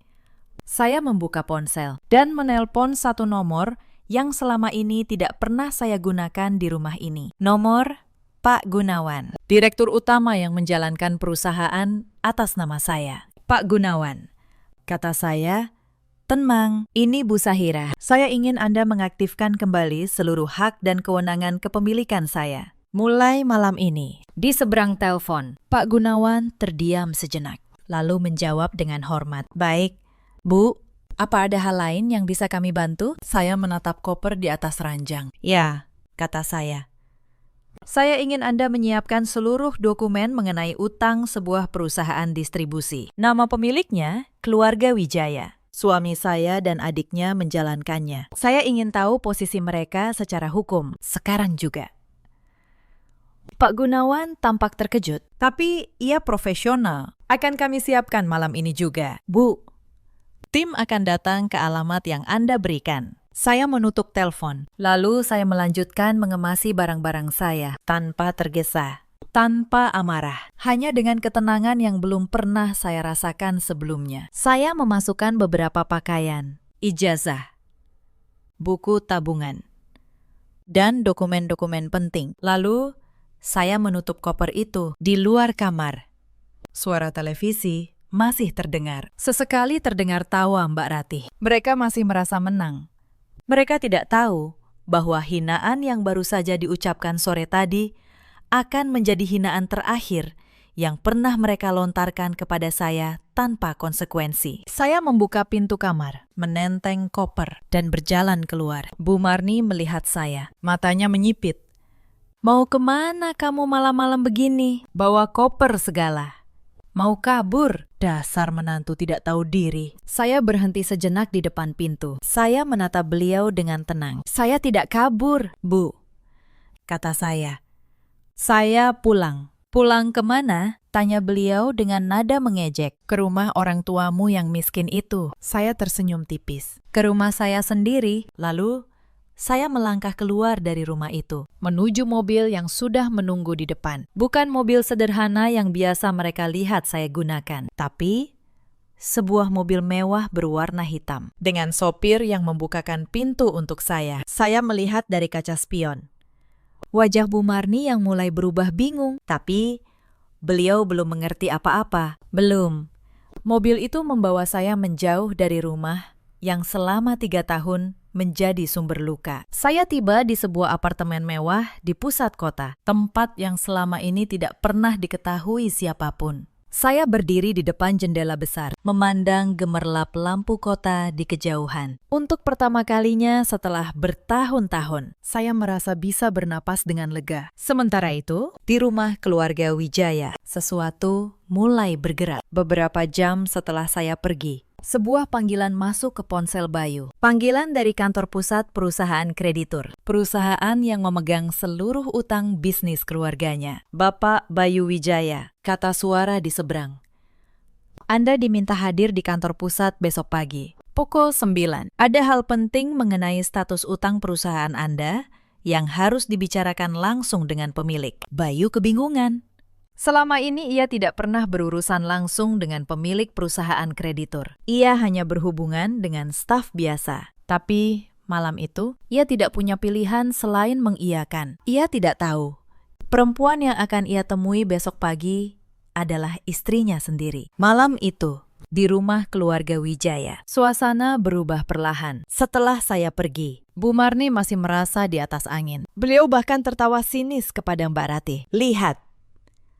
Akhirnya kabur juga. Biar saja.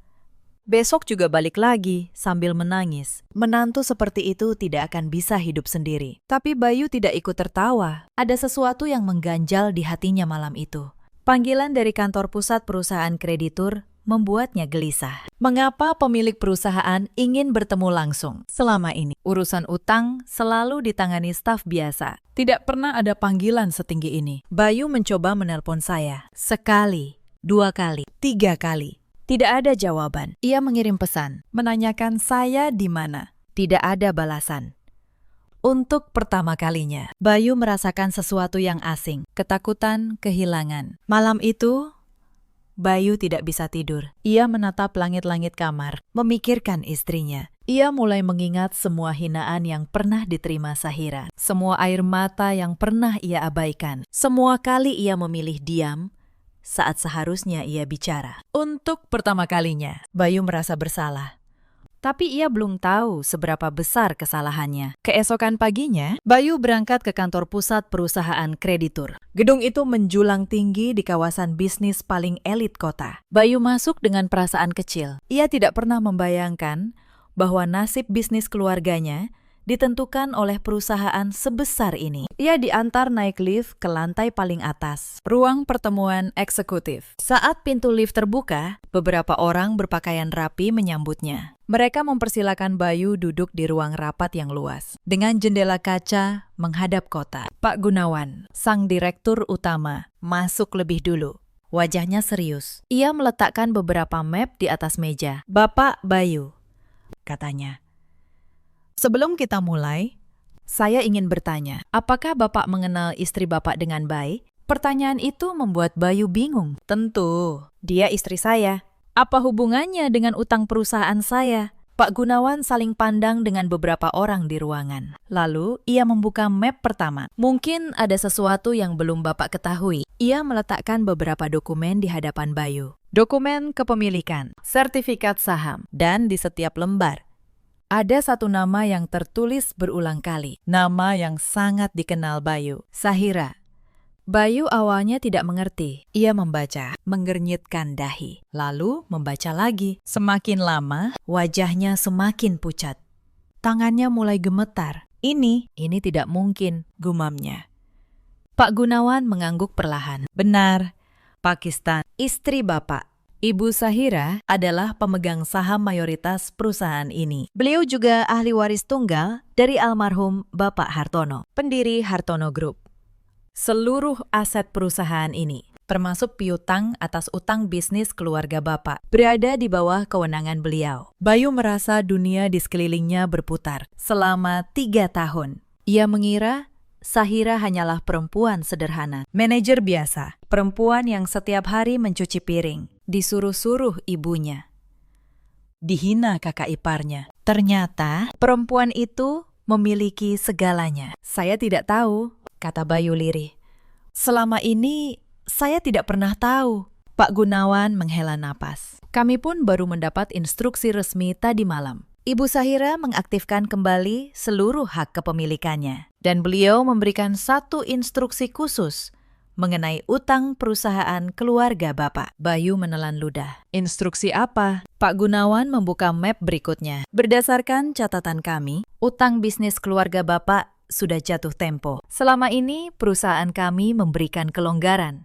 Tapi dengan kewenangan baru ini, Ibu Sahira berhak menentukan langkah selanjutnya, termasuk jika beliau menghendaki menarik seluruh piutang dan menyita aset jaminan. Bayu terdiam membeku. Aset jaminan dari utang itu adalah rumah keluarganya, rumah tempat ibunya tinggal, rumah tempat Sahira selama ini dihina. Untuk pertama kalinya, Bayu benar-benar menyadari apa yang telah ia abaikan. Perempuan yang setiap hari diinjak harga dirinya, ternyata memegang nasib seluruh keluarganya di tangannya. Saat itulah ponsel Bayu bergetar. Sebuah pesan masuk dari nomor yang sangat ia kenal. Nomor Sahira dengan tangan gemetar. Bayu membuka pesan itu.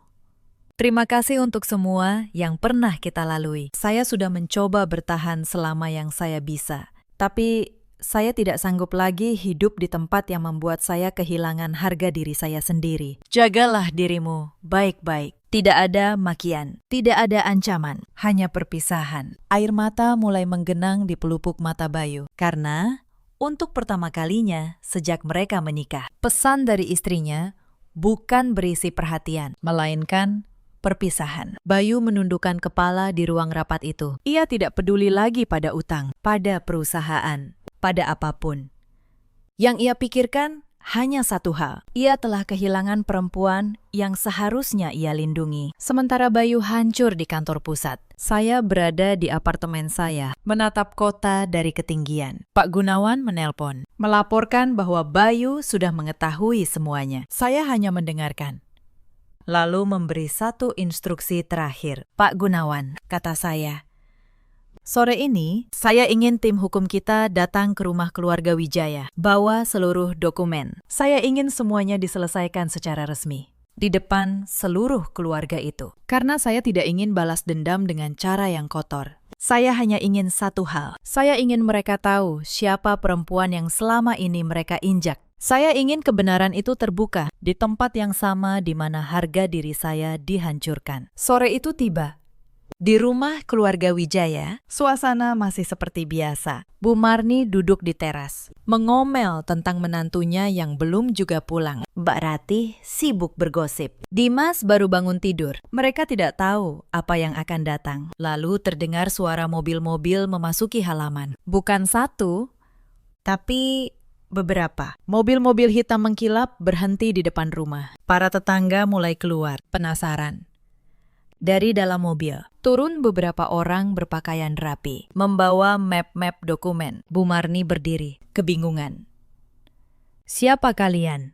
Ada urusan apa datang ke rumah saya? Salah seorang dari mereka, seorang pengacara senior, melangkah maju. Selamat sore, kami dari tim hukum Hartono Group. Kami datang atas perintah pemilik perusahaan untuk menyelesaikan urusan piutang dan kepemilikan yang berkaitan dengan keluarga ini. Bu Marni semakin bingung. Piutang, kepemilikan, saya tidak mengerti. Pengacara itu membuka map pertama. Bisnis distribusi yang dijalankan keluarga ini memiliki utang yang sudah jatuh tempo kepada Hartono Group. Berdasarkan perjanjian, rumah ini adalah aset jaminan. Secara hukum, perusahaan berhak mengambil alih kepemilikan rumah ini. Wajah Bu Marni langsung memucat. Apa? Rumah ini? Tidak mungkin. Ini rumah keluarga kami. Sayangnya, secara hukum.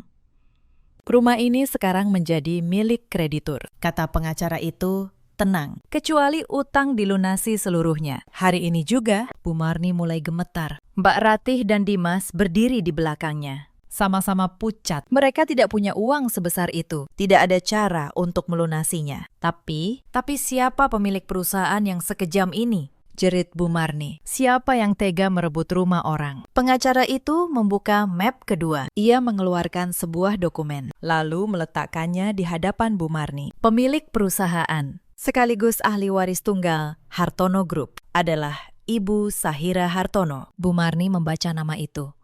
Sahira, tubuhnya langsung membeku. Saturday, Sahira, suaranya bergetar. Sahira yang mana? Menantu ibu, jawab pengacara itu. Istri dari putra ibu, Bapak Bayu. Dunia Bu Marni seolah berhenti berputar. Nama itu, nama yang selama 3 tahun ia hina, ia injak. Ia perlakukan seperti pembantu. Perempuan yang sore kemarin ia suruh makan dari mangkuk bekas makanan anjing. Perempuan itu ternyata adalah pemilik dari segalanya. Tidak mungkin, bisik Bu Marni. Dia cuma manajer biasa. Dia cuma perempuan sederhana. Pengacara itu menggeleng. Almarhum ayah Ibu Sahira adalah Bapak Hartono, salah satu pengusaha paling berpengaruh di kota ini. Ibu Sahira adalah putri tunggalnya, pewaris seluruh kekayaannya. Beliau selama ini memilih hidup sederhana dengan nama belakang ibunya. Bu Marni mulai limbung. Ia teringat semua hinaan yang pernah ia lontarkan, semua perintah kasar, semua tawa mengejek, dan yang paling menyakitkan, ia teringat sore kemarin saat ia menunjuk mangkuk anjing itu di depan seluruh keluarga. Saat itulah terdengar suara mobil lain memasuki halaman. Semua orang menoleh. Bayu turun dari kendaraan. Wajahnya pucat. Matanya merah, seolah baru saja menangis sepanjang hari. Begitu melihat kerumunan di depan rumah, Bayu mempercepat langkahnya. Bu Marni menoleh kepada putranya, berharap ia akan menyelamatkan keadaan. Bayu, apa yang terjadi? Katakan ini semua salah paham. Bayu tidak langsung menjawab. Ia melihat dokumen-dokumen di tangan para pengacara. Lalu ia menatap ibunya. Kemudian menundukkan kepala. Air mata jatuh dari matanya. Bayu, kenapa kamu diam? Katakan sesuatu. Bu Marni mengguncang lengan putranya. Bayu memejamkan mata sejenak, seolah mengumpulkan keberanian. Lalu, ia berkata pelan, "Semua ini benar, Bu." Bu Marni membeku. Apa? Semua yang mereka katakan tentang Sahira itu benar. Dia memang pemilik perusahaan itu. Dia memang ahli waris Hartono Group. Dan kita selama ini menghancurkannya. Dunia terasa runtuh di hadapan Bu Marni. Beliau menatap putranya dengan mata membelalak, lalu menatap dokumen-dokumen di depannya. Perempuan yang selama ini dianggap tidak berharga, ternyata memiliki segalanya. Perempuan yang selama ini dianggap menumpang, ternyata adalah pemilik dari rumah tempat mereka berdiri. Dan yang paling menyakitkan, beberapa jam yang lalu, Bu Marni sendiri yang menghancurkan segalanya. Dengan mulutnya sendiri, dengan kesombongannya sendiri, dengan hinaan yang tidak akan pernah bisa ditarik kembali. Bu Marni mundur satu langkah, kemudian satu langkah lagi. Wajahnya kehilangan seluruh warna, napasnya mulai memburu, tangannya gemetar hebat. Bayu mencoba menopangnya, tapi sudah terlambat. Pandangan Bu Marni mulai kabur. Suara-suara di sekelilingnya terdengar menjauh. Lalu tubuhnya kehilangan keseimbangan. Bu Marni jatuh pingsan. Tepat di depan rumahnya sendiri. Di depan para tetangga. Di depan para pengacara. Di depan putranya yang menangis. Dan di depan kenyataan yang akhirnya terbongkar. Malam itu, untuk pertama kalinya dalam hidupnya, Bu Marni menyadari siapa sebenarnya perempuan yang selama ini ia rendahkan. Tapi penyesalan itu datang terlambat, sangat terlambat. Karena saat beliau pingsan di halaman rumahnya, saya sudah berada jauh di tempat lain. Dan untuk pertama kalinya, setelah bertahun-tahun hidup dalam luka, saya akhirnya mulai merasa bebas. Saat Bu Marni siuman, waktu sudah menunjukkan hampir tengah malam. Beliau berada di kamarnya, dengan lampu tidur yang menyala redup. Kepalanya terasa berat. Pandangannya masih sedikit berkunang-kunang. Beberapa detik pertama, beliau tampak kebingungan, tidak ingat apa yang terjadi. Tapi perlahan, semua kejadian sore itu kembali memenuhi pikirannya. Mobil-mobil hitam di halaman, para pengacara, dokumen-dokumen kepemilikan, dan nama yang terus terngiang di kepalanya. Sahira, tubuh Bu Marni langsung menegang. Beliau berusaha duduk. Saat itulah Bayu, yang sejak tadi duduk di kursi dekat ranjang, segera menghampiri. "Bu, pelan-pelan," katanya lirih. Bu Marni menatap putranya. Wajah Bayu terlihat jauh lebih tua malam itu. Matanya merah, bibirnya pucat. Seolah dalam beberapa jam saja, hidupnya telah berubah total. "Mana Sahira?" Itulah kalimat pertama yang keluar dari mulut Bu Marni. Bayu terdiam beberapa detik, lalu menundukkan kepala. "Belum ketemu." Bu Marni menelan ludah. "Telepon dia." "Sudah," jawab Bayu. "Berkali-kali, tidak diangkat." "Kirim pesan." "Sudah." "Bu, tidak dibalas." Bu Marni merasakan jantungnya kembali berdebar. Untuk pertama kalinya dalam hidupnya, beliau merasa kehilangan kendali atas keadaan. Perempuan yang selama ini ia anggap remeh, kini menghilang. membawa serta nasib seluruh keluarga di tangannya. Bayu, kata Bu Marni dengan suara bergetar, apa yang sebenarnya terjadi? Bagaimana mungkin Sahira? Bagaimana mungkin dia pemilik perusahaan itu? Bayu menarik napas panjang. Lalu, ia menceritakan semuanya. Tentang pertemuannya di kantor pusat tadi pagi. Tentang dokumen-dokumen kepemilikan. Tentang Pak Gunawan yang menjelaskan bahwa Sahira adalah ahli waris tunggal Hartono Group. Tentang utang bisnis keluarga yang seluruhnya berada di tangan istrinya sendiri. Semakin Bayu bercerita, semakin pucat wajah Bu Marni. Beliau menutup mulutnya dengan tangan yang gemetar. Astagfirullah, bisiknya. Apa yang sudah kita lakukan? Air mata mulai jatuh dari mata Bu Marni. Bukan air mata penyesalan yang tulus, mungkin awalnya. Tapi air mata ketakutan. Ketakutan kehilangan rumah, kehilangan harta, kehilangan segalanya. Bayu, kita harus minta maaf. Kita harus memohon padanya. Kalau tidak, dia akan mengambil rumah ini. Kita akan jadi gelandangan. Bayu menatap ibunya dengan tatapan yang berbeda. Untuk pertama kalinya, ia melihat ibunya dengan jelas. Bukan sebagai ibu yang selalu ia bela, tapi sebagai perempuan yang telah menghancurkan rumah tangganya selama 3 tahun. Bu, kata Bayu pelan. Ini bukan soal rumah, ini bukan soal harta, ini soal seorang perempuan yang selama 3 tahun kita injak setiap hari. Perempuan yang ibu suruh makan dari mangkuk anjing kemarin sore. Dan saya hanya diam. Saya membiarkannya. Bu Marni terdiam. Yang membuat saya hancur bukan karena dia kaya. Bu, lanjut Bayu. Suaranya bergetar. Yang membuat saya hancur karena saya baru sadar, selama ini saya menyia-nyiakan perempuan terbaik yang pernah saya miliki. Dan saya melakukannya bukan karena dia jahat, tapi karena saya pengecut. Karena saya tidak pernah berani membela istri saya sendiri. Malam itu, di kamar yang temaram, ibu dan anak itu terdiam dalam keheningan yang panjang. Keheningan yang dipenuhi penyesalan. Sementara itu, di pagi berikutnya, kabar tentang keluarga Wijaya mulai menyebar. Para tetangga membicarakannya, bahwa keluarga yang selama ini sombong itu ternyata menghina menantu yang merupakan pewaris konglomerat, Barati. Yang biasanya paling lantang, kini tidak berani keluar rumah. Ia malu. Teman-teman arisannya yang dulu ia ajak menertawakan saya, kini berbalik membicarakannya. Dimas, adik ipar yang biasa mengambil uang dari dompet saya, kini ketakutan. Bisnis yang ia jalankan terancam disita. Tidak ada lagi uang mudah, tidak ada lagi motor baru. Untuk pertama kalinya, ia harus menghadapi akibat dari kemalasannya sendiri. Beberapa hari kemudian, Bayu datang ke apartemen saya. Entah bagaimana ia menemukan alamatnya. Mungkin dari Pak Gunawan, mungkin dari pengacara. Ia berdiri di depan pintu dengan wajah lelah dan mata sembab. Petugas keamanan apartemen menghubungi saya, menanyakan apakah saya bersedia menerimanya. Saya terdiam sejenak.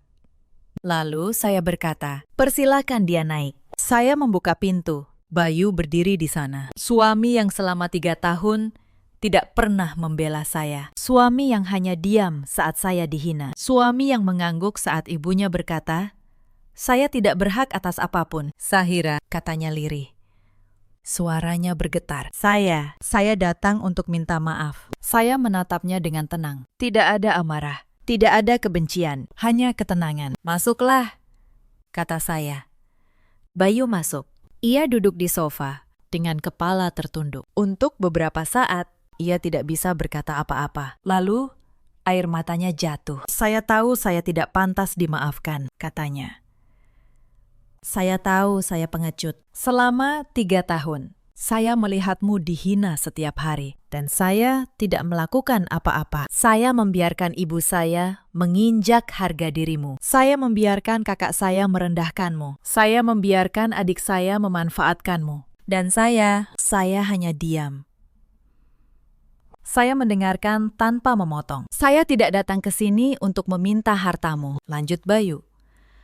"Saya tidak peduli soal rumah, soal perusahaan. soal utang. Ambil semuanya kalau memang itu yang pantas. Saya datang ke sini karena saya menyesal. Karena saya baru sadar, saya telah kehilangan perempuan terbaik dalam hidup saya. Dan itu salah saya sendiri. Saya menarik napas panjang. Lalu saya berbicara. Untuk pertama kalinya dengan jujur kepadanya. Bayu, kata saya.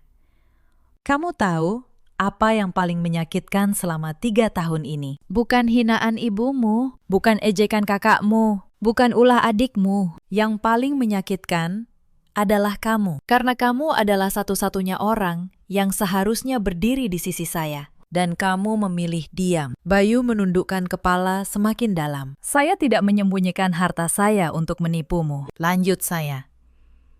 Saya menyembunyikannya karena saya ingin tahu apakah ada orang yang mencintai saya apa adanya. Bukan karena uang.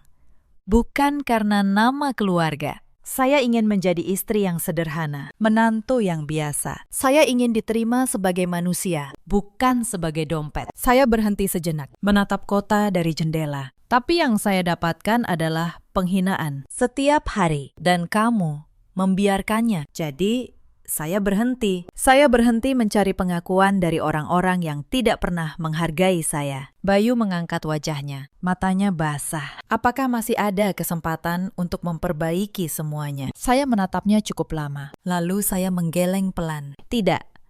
Bayu, kata saya. Bukan karena saya membencimu, tapi karena harga diri yang sudah diinjak terlalu lama. Terlalu mahal untuk dipertaruhkan lagi. Saya sudah memaafkanmu. Saya memaafkan ibumu, kakakmu, adikmu. Tapi memaafkan bukan berarti kembali. Saya memilih untuk pergi dan tetap pergi. Bayu terdiam. Air matanya mengalir, tapi ia tidak membantah. Mungkin jauh di dalam hatinya. Ia tahu bahwa saya benar soal utang perusahaan keluargamu, kata saya.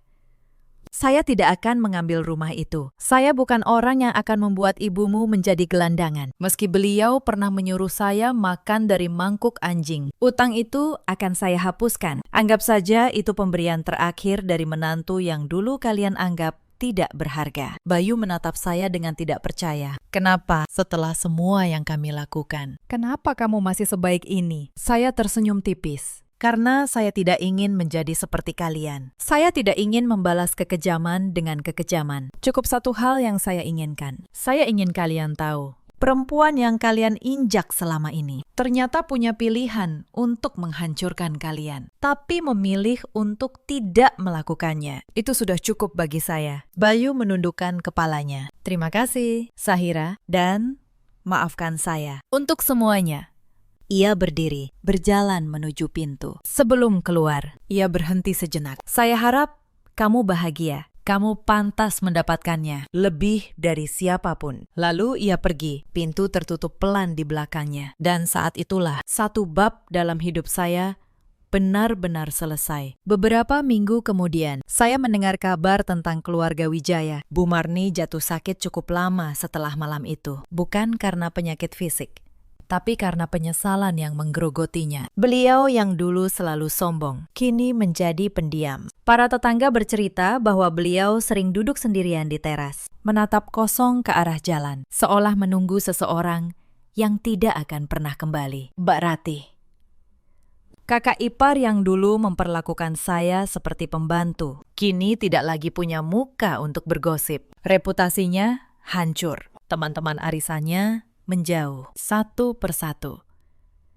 Dimas, adik ipar yang malas, akhirnya terpaksa bekerja keras untuk pertama kalinya dalam hidupnya. Tanpa lagi ada Sahira yang bisa ia mintai uang. Tanpa lagi ada kemudahan. Mungkin itu yang ia butuhkan selama ini. Dan Bayu, suami yang selama 3 tahun memilih diam. Saya dengar ia tidak menikah lagi. Ia sibuk membangun kembali bisnis keluarganya dari nol. Kali ini dengan tangannya sendiri, mungkin dengan caranya.